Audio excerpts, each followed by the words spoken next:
కృష్ణా జలాలపై హరీష్ రావు చేసిన వ్యాఖ్యలకు కౌంటర్ ఇచ్చారు ఇరిగేషన్ శాఖ మంత్రి ఉత్తమ్ కుమార్ రెడ్డి. ఏపీ జల దోపిడీకి సహకరించింది అప్పటి బీఆర్ఎస్ ప్రభుత్వమేనని తెలిపారు. అప్పటి ఏపీ ముఖ్యమంత్రి జగన్తో లాలూచీపడి కృష్ణా జలాలను అధికంగా ఏపీకి తరలించారని ఆరోపించారు ఆయన.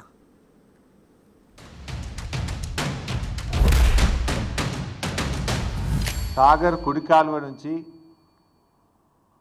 ఆంధ్రప్రదేశ్ ప్రభుత్వం రోజు 10,000 క్యూసెక్కుల నీళ్లు తరలించకపోతుంటే తెలంగాణ ప్రభుత్వం చేవజచ్చి చేష్టలుడిగి చేతులు కట్టుకొని చూస్తూ ఉన్నారు.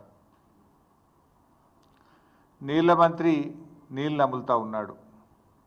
ఒక్క మాటలో చెప్పాలంటే తెలంగాణ భూభాగానికి నీళ్లు మళ్లించిన ప్రభుత్వం బీఆర్ఎస్ ప్రభుత్వం అయితే చేతగాక నీళ్లు నములుతున్న ప్రభుత్వం ఇవాళ కాంగ్రెస్ ప్రభుత్వం. 3 నెలలుగా సాగర్ కుడికాలువ నుంచి రోజు 10,000 క్యూసెక్కులు పోతా ఉన్నాయి. మరి ముఖ్యమంత్రి గారు, నీటిపారుదల శాఖ మంత్రి గారు బెల్లం కొట్టిన రాయిలాగా చలనం లేకుండా ఎందుకు పడి ఉన్నారు? కృష్ణా నదీ జలాల్లో తెలంగాణకు అన్యాయం జరుగుతుందంటే మీ వల్లనే అని చెప్పి నేను మనం చేస్తున్నాం. మీ వల్లనే శ్రీశైలం బ్యాక్ వాటర్ నుంచి మీరు మరి జగన్మోహన్ రెడ్డి గారితో మీరు విందులు విలాసాలు బిర్యానీలు చేసుకొని హలైబలై చేసుకొని మీరు అతన్ని పోతిరెడ్డిపాడు సామర్థ్యం పెంచనిచ్చిండ్రు, మీరు రాయలసీమ లిఫ్ట్ ఇరిగేషన్ పెంచనిచ్చిండ్రు, మీ హయాంలో ముచ్చుమరి కెపాసిటీ పెరిగింది. మీరు ఈరోజు కృష్ణా నదీ జలాల్లో తెలంగాణకు అన్యాయం జరుగుతుందని మీరు కారణం.